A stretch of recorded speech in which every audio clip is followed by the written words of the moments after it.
This channel does not promote any violent, harmful, or illegal activities. All content provided by this channel is meant for an educational purpose only.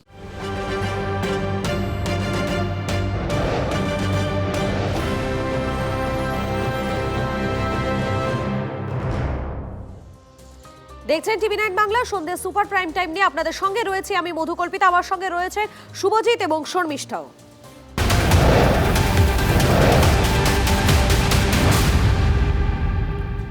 আর সন্ধ্যের super prime টাইমে প্রথমেই আমাদের যে খবরের দিকে নজর থাকবে, দেখুন পাক জঙ্গির হিট লিস্টে থাকা রাজ্যের মুখ্যমন্ত্রী শুভেন্দু অধিকারী তার জন্য বুলেট প্রুফ গাড়ি বরাদ্দ হলো। কাথির বাড়ি থেকে বুলেট প্রুফ গাড়িতে কলকাতার উদ্দেশ্যে রওনা দিয়েছেন মুখ্যমন্ত্রী শুভেন্দু অধিকারী। একবার দেখাচ্ছি সেই ছবি, দেখতেই পাচ্ছেন আপনারা, বুলেট প্রুফ গাড়িতে করে এই মুহূর্তে তিনি রওনা দিয়েছেন, সেই ছবি আপনাদেরকে দেখাচ্ছি। বর্ধমান থেকে জয়েশ জঙ্গি হামিম মণ্ডল বেঙ্গল এসটিএফ এ জালে ধরা পড়তেই সামনে আসে এই বিস্ফোরক তথ্য এবং তারপরেই মুখ্যমন্ত্রী শুভেন্দু অধিকারীর জন্য বুলেট প্রুফ গাড়ি বরাদ্দ করা হয়। আমাদের প্রতিনিধি কনিষ্ক রয়েছেন, সরাসরি কনিষ্কর কাছে চলে যাবো। কনিষ্ক, মুখ্যমন্ত্রী শুভেন্দু অধিকারী তিনি কাথির বাড়ি থেকে বেরোলেন, এবারে তার বেরোনোটা অনেকটাই আলাদা, কারণ বুলেট প্রুফ গাড়ি করে তিনি কলকাতার উদ্দেশ্যে রওনা দিলেন। দেখো, একদমই বিগত দিনে শুভেন্দু অধিকারী যখন বিরোধী দলনেতা ছিলেন তখন তার পাশাপাশি কিন্তু মুখ্যমন্ত্রী হওয়ার পরেও বেশ কিছুটা সময় কেটেছে। ফলে এই পর্যায়ে মুখ্যমন্ত্রীকে প্রথম যখন শপথ গ্রহণ করে কাঁথির বাড়িতে, এই শান্তিকুঞ্জে পেছনের যে বাড়ি শান্তিকুঞ্জ, সেই শান্তিকুঞ্জের উদ্দেশ্যে যখন রওনা দিয়েছিলেন মুখ্যমন্ত্রী, তখন কিন্তু বুলেট প্রুফ গাড়ি ব্যবহার করতে দেখা গেছিল রাজ্যের মুখ্যমন্ত্রী শুভেন্দু অধিকারীকে। কিন্তু এই সামগ্রিক পরিস্থিতির উপরে ভিত্তি করে দেখা যায় যে যেভাবে একের পর এক ডিমান্ড উঠে বা অনেকে দাবি করেন রাজ্যের মুখ্যমন্ত্রী যেহেতু জনসাধারণের সেবায় তিনি নিয়োজিত, ফলে তার নিরাপত্তার বলয় যথেষ্ট আঁটোসাঁটো করা প্রয়োজন।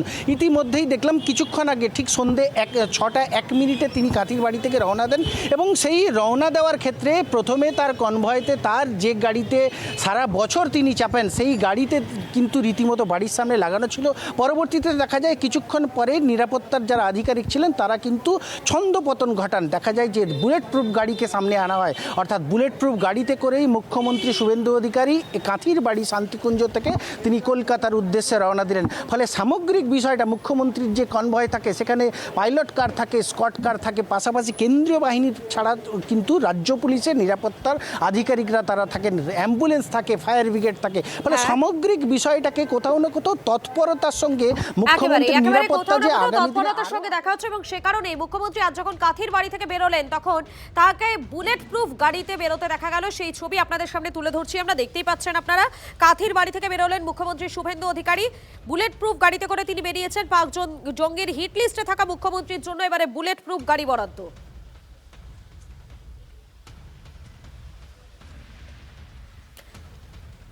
আরো একবার জানাবো আপনাদেরকে, পাক জঙ্গির হিট লিস্টে থাকা মুখ্যমন্ত্রীর জন্য বুলেট প্রুফ গাড়ি বরাদ্দ। মুখ্যমন্ত্রী শুভেন্দু অধিকারী নিরাপত্তায় বুলেট প্রুফ গাড়ি সওয়াল করেছিলেন পরিবহন মন্ত্রী অর্জুন সিং এবং পুরমন্ত্রী অগ্নিমিত্রা পল। কি বলেছিলেন শোনাবো আপনাদের। আমার মনে হচ্ছে ওনাকে বুলেট প্রুফ গাড়ি ইউজ করা উচিত, গাড়ির সঙ্গে জ্যামার থাকা উচিত। ওনার কনভয়েতে, শুভেন্দুবাবু কনভয়েতে জ্যামার থাকা উচিত, বুলেট প্রুফ গাড়িতে চলা উচিত। আইডি ব্লাস্ট যখন করাবে, জ্যামার থাকলে আইডি ব্লাস্ট করাতে পারে না। এই জন্য জ্যামার উনি একটু হঠাৎ মানুষ ভিড়ের মধ্যে ঢুকে যাচ্ছেন, এটাও ঠিক না। কেন শত্রুকে উইক ভাবাটা তো কোনো ব্যাপার নেই, কেন শত্রু তো জঙ্গির সঙ্গে যোগ আছে, জঙ্গিদের সঙ্গে যোগ আছে, সতর্ক থাকা উচিত। এই ধরনের মানুষ, এই হামিম এবং তার গার্লফ্রেন্ড অর্পিতা, যাদেরকে এখন ধরা হয়েছে, তারা আজকে কি করেছে? আজকে মাননীয় মুখ্যমন্ত্রী শুভেন্দু অধিকারীকে মারার প্ল্যান করছে। আমি জানি আমাদের মুখ্যমন্ত্রী জনগণের মধ্যে মিশে যান, ওনাকে নিয়ে আমাদের চিন্তা। আমি মাননীয় মুখ্যমন্ত্রীকে বলবো যে আপনি বুলেট প্রুফ গাড়ি, বুলেট প্রুফ জ্যাকেট, এইগুলো জ্যামার লাগানো যেখানে আপনি যাবেন এটা, এবং আমার দপ্তরের যে MOS তার ছেলেকে ফাঁসিয়ে কিডন্যাপ করা হবে, এই রকম প্ল্যানিং। তো এগুলো আশকারাটা পায় কোথা থেকে? আশকারা পেয়েছে 15 বছর ধরে আগের সরকার আশকারা দিয়েছে। বাংলার 11 কোটি মানুষের সুরক্ষা তারা চিন্তা করেনি, ভারতবর্ষের 140 কোটি মানুষের সুরক্ষা চিন্তা করা হয়নি, তারা শুধু ভোট ব্যাংকের পলিটিক্স করে গেছে। মুখ্যমন্ত্রী শুভেন্দু অধিকারীর গতিবিধিতে নজর রাখার দায়িত্ব ছিল এই হামিম মণ্ডলের ওপর, অন্তত এমনটাই বলেছেন গতকাল, এমনটাই দাবি করেন বেঙ্গল এসটিএফ এর আইজি গৌরব শর্মা। হামিম মণ্ডলের মাধ্যমে ওরা কয়েকটা যা আমরা এখনো পর্যন্ত যে আমাদের তদন্ত মধ্যে জানতে পেরেছি, আমাদের যে অনারেবল চিফ মিনিস্টার আছেন রাজ্যের, ওনাকেও টার্গেট করার এর মধ্যে প্ল্যানিং ছিল। আমরা দেখলাম কি কমিউনিকেশন প্যাটার্ন মধ্যে আমরা জানতে পারলাম কি হামিম মণ্ডলকে টাস্ক দেওয়া হয়েছিল কি ওনার কিছু মুভমেন্টস স্টাডি করতে এবং কিছু যদি আনগার্ডেড টার্গেটেড যেখানে হতে পারে সেই মুভমেন্টসগুলো রিভিল করতে, আর এর উপরে আমরা একটা কমিউনিকেশন প্যাটার্ন দেখলাম। সাধারণ মানুষ সনাতনীদের জন্য কথা বলেছেন, তাই অনেকেরই গায়ে জ্বালা। মুখ্যমন্ত্রী ছেলের নিরাপত্তার প্রসঙ্গে এমনই মন্তব্য করেছিলেন বাবা শিশির অধিকারী। সাধারণ মানুষের জন্য কথা বলছেন এবং ওই হিন্দুকে রক্ষা করার কথা বলছেন, সনাতনকে রক্ষা করার কথা বলছেন। এইটা শুনলেই বোধহয় কিছু লোকের গা গরম হয়ে যাচ্ছে। তারা বলছেন যে একে খতম করে দাও, একে খতম করে দাও। খতম এরা কী করবে? এরা খতম করার আগে নিজেরা খতম হয়ে যাবে। আমরা মুখ্যমন্ত্রীর জন্য যদি উদ্বিগ্ন হই, তাহলে আমরা পহেলগাঁওয়ের পর্যটকদের জন্য উদ্বিগ্ন, আমরা আমাদের ঘরের ছেলে যারা পুলিশ বা জওয়ান হিসেবে কাজ করছে তাদের জন্য উদ্বিগ্ন, সাধারণ মানুষ তাদের জন্য আমরা উদ্বিগ্ন। ফলে জঙ্গি দমনটা শুধুমাত্র একটা খবর যে ভিভিআইপিদের টার্গেট করেছে না। যখন পহেলগাঁওতে ডেড বডিগুলো পড়েছিল তখন আপনার খারাপ লাগেনি? তাদের আত্মীয় স্বজন নেই, তাদের প্রাণটা প্রাণ নয়। ফলে জঙ্গি সমস্যাটা শুধু ভিভিআইপি অ্যাঙ্গেল থেকে দেখা এবং জঙ্গিদের গুরুত্ব বোঝাতে কত বড় বড় ভিভিআইপিরা টার্গেট ছিল সেই তালিকা দেওয়াটা কোনো কাজের কথা নয়। আপনারা শুনলেন তারা কি বলছেন, তাদের বক্তব্য আপনাদেরকে শোনালাম। পাক জঙ্গি তার হিট লিস্টে থাকা মুখ্যমন্ত্রীর জন্য এবারে বুলেট প্রুফ গাড়ি বরাদ্দ হয়েছে। কাথির বাড়ি থেকে যে মুহূর্তে তিনি বেরোচ্ছিলেন সেই মুহূর্তে ছবিটা আপনাদেরকে আরও একবার দেখাচ্ছি। দেখুন, বুলেট প্রুফ গাড়িতে করে কাথির বাড়ি থেকে কলকাতার উদ্দেশ্যে রওনা দিয়েছেন রাজ্যের মুখ্যমন্ত্রী শুভেন্দু অধিকারী। মূলত আমরা জানি যাকে গ্রেফতার করা হয়েছে হামিম মণ্ডল, তার টার্গেটে ছিল রাজ্যের মুখ্যমন্ত্রী শুভেন্দু অধিকারী এবং এই খবর প্রকাশ্যে আসার পরই তার নিরাপত্তা ব্যবস্থা আরও খানিকটা জোরদার করা হয়েছে। এবারে তার জন্য বরাদ্দ করা হয়েছে বুলেট প্রুফ গাড়ি। কাথির বাড়ি থেকে বুলেট প্রুফ গাড়িতে কলকাতার উদ্দেশ্যে রওনা দিয়েছেন শুভেন্দু অধিকারী। দেখাচ্ছি আপনাদেরকে সেই ছবি, দেখতে পাচ্ছেন আপনারা। গতকালই বেঙ্গল এসটিএফ এর আইজি গৌরব শর্মা তিনি দাবি করেছিলেন মুখ্যমন্ত্রীর গতিবিধিতে নজর রাখার দায়িত্ব ছিল এই হামিম মণ্ডলের। এই হামিম মণ্ডলকে গ্রেফতার করার পরই একটার পর একটা চাঞ্চল্যকর তথ্য সামনে আসছে, যেখানে জানা যাচ্ছে মুখ্যমন্ত্রীর পুরো গতিবিধি নজরে রাখা হয়েছিল। মুখ্যমন্ত্রী নাকি ছিলেন তাদের হিট লিস্টে এবং সে কারণেই মুখ্যমন্ত্রীর নিরাপত্তা এই মুহূর্তে বাড়ানো হয়েছে। তার নিরাপত্তার জন্য বরাদ্দ করা হয়েছে বুলেট প্রুফ গাড়ি।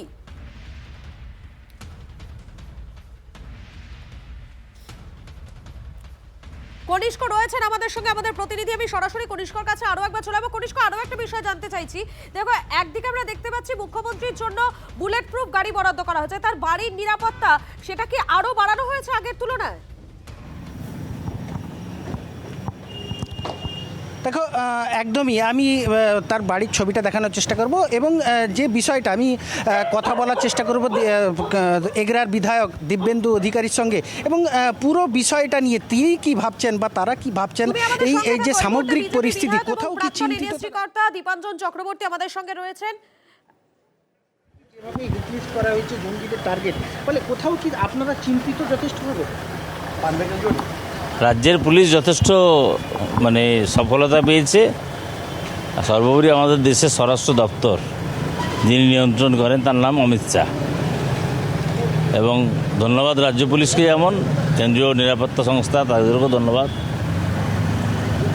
যতই করুক এই ধরনের উগ্রপন্থা বাংলার মাটিতে যারা এতদিন বীজ বপন করে গেছেন, দীর্ঘ 15 বছর ধরে বর্ডার এলাকার ফেন্সিং করতে দেয়নি, বর্ডারের অরক্ষিত রেখেছেন, বাংলাদেশ পাকিস্তান বিভিন্ন দেশ থেকে এই সময়ের উগ্রপন্থাকে এখানে আনার করেন, চোখের জল ফেলেন, কখনো নাটক করেছেন অতীতে। এতে বাংলার মানুষ শুভেন্দুবাবুর সাথে আছে, আর আমরা মনে করি পরিবারের একজন অঙ্গ হিসেবে আমরা আস্থাশীল। পশ্চিমবঙ্গ পুলিশ, এসটিএফ, কেন্দ্রীয় সরকারের সেন্ট্রাল রিজার্ভ ফোর্স নিশ্চিতভাবে প্রত্যেকটা বাংলার মানুষ সুরক্ষিত থাকবেন। কোন 1 ইঞ্চিও এর কোনো কম্প্রোমাইজ করা হবে না। মুখ্যমন্ত্রী তো সাধারণ মানুষের সঙ্গে মিশে যেতে ভালোবাসেন, প্রত্যেকটা যেভাবে মুখ্যমন্ত্রীর নিরাপত্তা হওয়া উচিত সেক্ষেত্রেও অনেকটা তিনি গতকাল যেভাবে বাড়ি এসেছিলেন আজও সেইভাবেই গেছেন। তার নিরাপত্তার বাড়তি কিছু লক্ষ্য করেছেন কি আপনারা? তিনি চান সাধারণ মানুষের একজন প্রতিনিধি নরেন্দ্র মোদীর নেতৃত্বে, নীতিন নবীনজির নেতৃত্বে, অমিত শাহজির নেতৃত্বে, শ্রমিক ভট্টাচার্য রাজ্য সভাপতি সকলকে নিয়ে আমাদের দলের যে সরকার, আমাদের ভারতীয় জনতা পার্টির সরকার, তার উন্নয়নের সফলতা মানুষের দোরগোড়ায় পৌঁছে দেওয়ার জন্য। তার জন্য যদি প্রাণ দিতে হয় মানুষকে, নিশ্চিতভাবে তার জন্য আমরা তৈরি আছি। আপনারা শুনছিলেন দিব্যেন্দু অধিকারী, তিনি এতক্ষণ তিনি আমাদের প্রতিনিধির সঙ্গে তিনি কথা বলছিলেন, সে বক্তব্য আপনাদের শোনালাম। এই মুহূর্তে দীপাঞ্জন চক্রবর্তী, বিজেপি বিধায়ক এবং প্রাক্তন এনএসজি কর্তা আমাদের সঙ্গে রয়েছেন। আপনাকে স্বাগত টিভি9 বাংলায়। দীপাঞ্জন বাবু, আমরা দেখতে পেয়েছি যে হামিম মণ্ডল, তাকে জেরা করে একটার পর একটা চাঞ্চল্যকর তথ্য সামনে এসেছে। তার টার্গেটে নাকি ছিলেন রাজ্যের মুখ্যমন্ত্রী শুভেন্দু অধিকারী, এবং তারপরেই মুখ্যমন্ত্রীর নিরাপত্তার জন্য বুলেট প্রুফ গাড়ি বরাদ্দ করা হয়েছে। এই বিষয়ে আপনার প্রতিক্রিয়া? আমি জানি না আমার কতটা বলা ঠিক হবে, কিন্তু ওনার জন্য যে নিরাপত্তা রয়েছে সেগুলোর কিছু ফাঁকফোকর ছিল, এবং আমার মনে হয় ইন্টেলিজেন্সকে এবং ওনার নিরাপত্তার দায়িত্বে যারা আছেন তাদের আরেকটু বেশি প্রোঅ্যাক্টিভ হলে সেটা ভালো হতো। কারণ মুখ্যমন্ত্রীর উপর আমরা এই হামিম মণ্ডল ধরা পড়ার পরে তার থ্রেটটা ক্লিয়ার হলো বা থ্রেট পারসেপশন ক্লিয়ার হলো, এটা যদি কেউ ভেবে থাকেন এবং ব্যবস্থা নেন তাহলে আমি বলবো সেটা কিন্তু সঠিক নয়।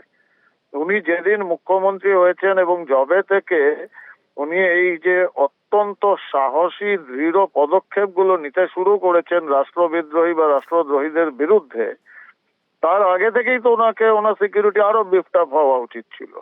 কারণ ওনার সিকিউরিটি যদি আরো কঠিন না হয়, এটা আমরা যেন ভুলে না যাই যে একজন ব্যক্তি, সে প্রধানমন্ত্রী হোক, মুখ্যমন্ত্রী হোক বা স্বরাষ্ট্রমন্ত্রী, কেন্দ্রীয় স্বরাষ্ট্রমন্ত্রী যারা এরকম রয়েছেন, অযোধ্যা আমাদের উত্তরপ্রদেশের মুখ্যমন্ত্রী বা আসামের মুখ্যমন্ত্রী, যারা দেশের জন্য, রাষ্ট্রের স্বার্থের জন্য অনেক সিদ্ধান্ত নেন যাতে জিহাদিরা অত্যন্ত ক্ষেপে যায়, এবং কারণ তাদের পায়ের তলার মাটি হারিয়ে ফেলে, তারা প্রতি আক্রমণ করতে পারে, করবেই, সেটা ভেবে আমার মনে হয় প্রথম দিন থেকে মুখ্যমন্ত্রীর সঙ্গে সিকিউরিটি আরো করা হওয়া উচিত ছিল। আরো সামহাও আমি এটুকু বলতে পারি, আমি এখনো কিন্তু মুখ্যমন্ত্রীর নিরাপত্তা নিয়ে সম্পূর্ণ সন্তুষ্ট নই, অনেক স্কোপ রয়েছে করার। ধন্যবাদ আপনাকে।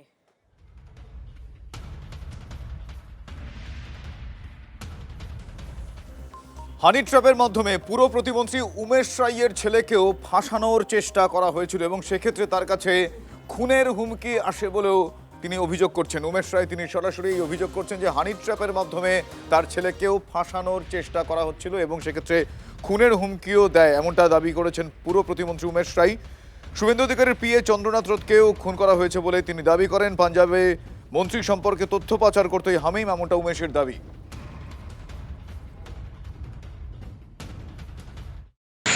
जिस तरह तुहाडे बंगाल दे सीएम दे उन्होंने 7 फैर मारे सी, लेकिन तेनों मैं 24 तक रहनी, मेरी गल ज़हन च रखी। হামিম বিভিন্ন সময় বিভিন্ন ব্যক্তিদের উপর নজর রাখত। মুখ্যমন্ত্রী শুভেন্দু অধিকারী তার উপর যেমন নজর রাখত, ঠিক একইভাবে হাওড়ার প্রতিমন্ত্রী উমেশ রায় তারও গতিবিধির উপর নজর রাখতো। হঠাৎ করে একদিন ওর অডিও এসছে, সেই অডিওতে বলছে যে আমি ওর পিএকে মেরেছি, এবার সিএমকে মারবো, তোকে মারবো। তা হচ্ছে আবিদ জাট, যে ফোন করতো, এদের একটা গ্যাং আছে, এ চন্দ্রনাথ রথকে মেরেছে সে দাবি করছিল, সেটা একেবারে মিথ্যা। চন্দ্রনাথ রথের মামলায় অন্য কেউ গ্রেপ্তার হয়েছে, এর একটা অডিও আছে। जिस तरह तुहाडे बंगाल दे सीएम दे उन्होंने 7 फैर मारे सी, लेकिन तेनों मैं 24 तक रहनी, मेरी गल ज़हन च रखी। বিষয় হচ্ছে যে আমি প্রথমবার দেখেছি এরকম একটা টেররিস্ট যে নিজের পরিচয় পাঠাচ্ছে যে আমি একে মেরেছি, আমি ওকে মেরেছি। আমি ওর সঙ্গে যখন ফোনে কথা হলো, আমি তোকে বললাম যে ভাই এইসব বললে হবে না, তুমি একটু ট্রায়াল দেখাও, একটু আমার গাড়িতে 1-2টা গুলি মারো, তাহলে আমি বুঝতে পারবো যে তোমার কিছু আছে। যেহেতু সিএমের নাম আসার পর আমি পুলিশকে বিষয়টা ইনফর্ম করি। আমারও এটা সন্দেহ ছিল যে লোকাল কেউ না থাকলে এই ইনফরমেশনগুলো কে দেবে, সে তো সিন্ধি ভাষায় কথা বলতো, কিন্তু যে মেসেজ আমাকে পাঠিয়েছে সে মেসেজ হিন্দিতে ছিল। তার মানে হলো যে এখান থেকে কেউ আছে, সে পুলিশ তার উপরে নজর রেখেছিল আর এসটিএফ একে ধরেছে। এটা হ্যান্ডলার একে ধরেছে, সে আমার বাড়ি থেকে 500 মিটার দূরে থাকতো। আপনি আন্দাজা করুন যে আপনাদের বা আমাদের বাড়ির পাশে কি ধরনের লোক থাকে যারা টাকার বিনিময়ে দেশ বিক্রি করে দেবে। পুলিশ বলেছিল যে আপনার ছেলেকে কিডন্যাপ করার জন্য একটা অ্যাসাইনমেন্ট হয়েছে আর ওকে কোনো মহিলার মাধ্যমে করবে, এটা জানা ছিল, কিন্তু আমার ছেলে তখন থেকেই ইনস্টাগ্রাম ফেসবুক ইউজ করা বন্ধ করে দিয়েছিল। এই ধরনের কিছু হয়নি, কিন্তু এদের প্ল্যান ছিল।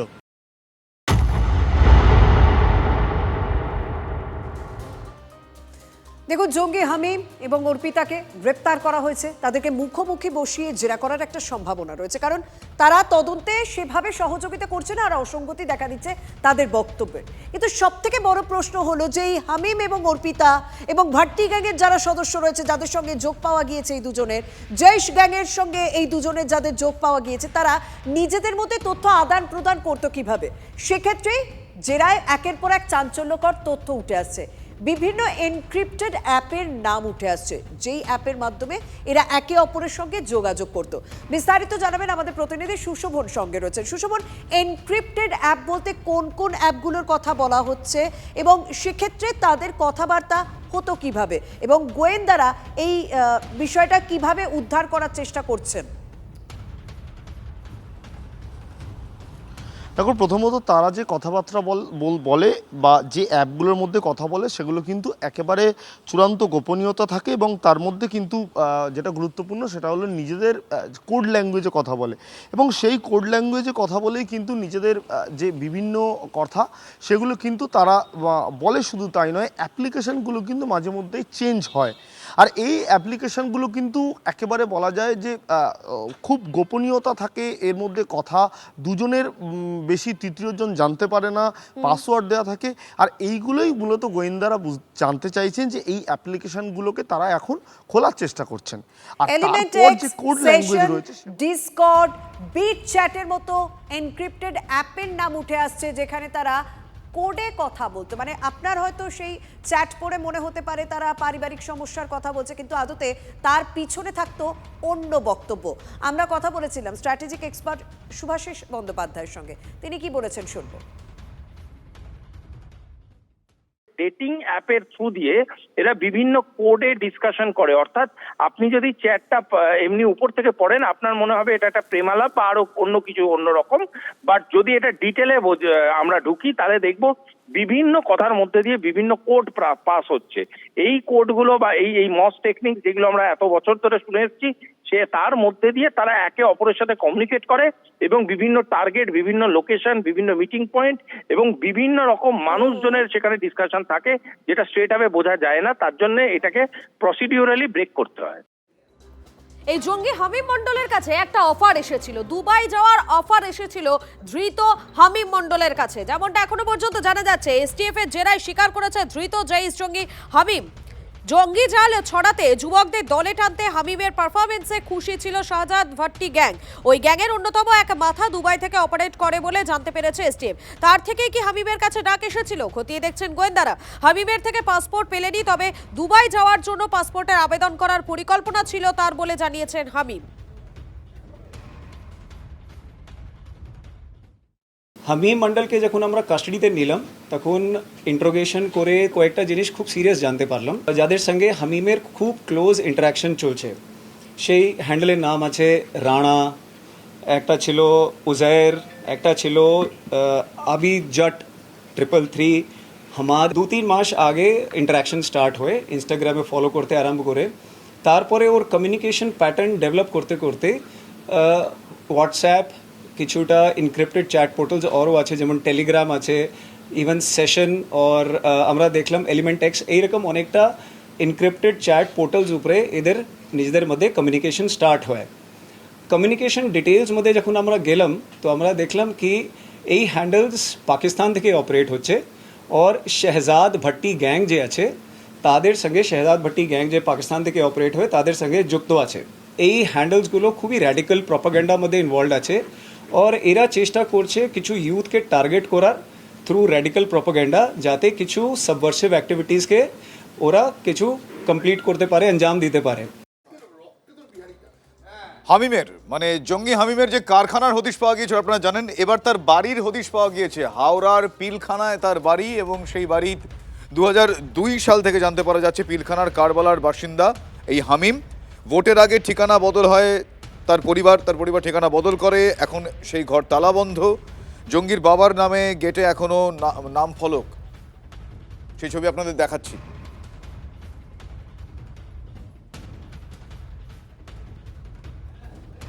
হাওড়ার পিলখানাতে হামিম মণ্ডল এখানেই সপরিবারে থাকতো। 2002 সালে এই ফ্ল্যাট কেনে হামিমের বাবা।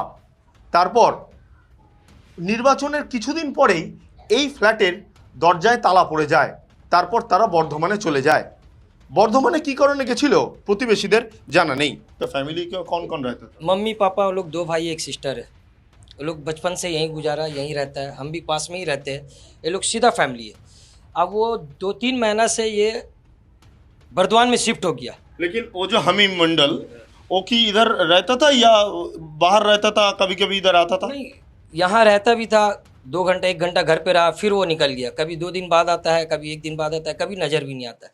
अब वो बाहर क्या कर रहा है मम्मी पापा कैसे पता करेगा? काम क्या करता था वो काम कुछ नहीं करता था। उसको देखे कभी आए हो? टेररिस्ट हो सकता है कोई ऐसा? देखिए उसकी वजह से तो पूरा पिलखाना बदनाम हो गया है कि हमारा पिलखाना में ऐसा कोई टेररिस्ट कोई आतंकवादी हो नहीं सकता। वो जब आता था तो कोई आदमी आता था, कोई लड़की आता था, ऐसा होता था क्या? नहीं नहीं, उसका जो घर जो बंद हो गया इलेक्शन के बाद या पहले?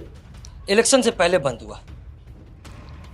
इलेक्शन से पहले, ভোট होने से पहले ये लोग बर्दवान शिफ्ट हो गया। কিন্তু পুলিশ জানতে চায় যে এই ঘরের মধ্যে হামিম মণ্ডলের আর কোনো রকম কোনো তথ্য আছে কিনা, যদিও পরবর্তীকালে তথ্য অনুসন্ধান এসটিএফ এর গোয়েন্দারা করবে। 2002-তে এখানে এসেছে, 2002 থেকে এরা আছে, 2008 থেকে আমি ভাড়া দিচ্ছি। ভাড়া নিচ্ছে? আমি ভাড়া 326 টাকা। এরা গেল কবে? এরা 2-2.5 মাস হয়েছে গেছে, আমাকে বলে উনি। ভোটের আগে না পরে? ভোটের আগে বলে। হামিমকে দেখে কোনো সন্দেহ হয়েছিল? না, ওর বাবা ভালো লোক, মাও ভালো লোক।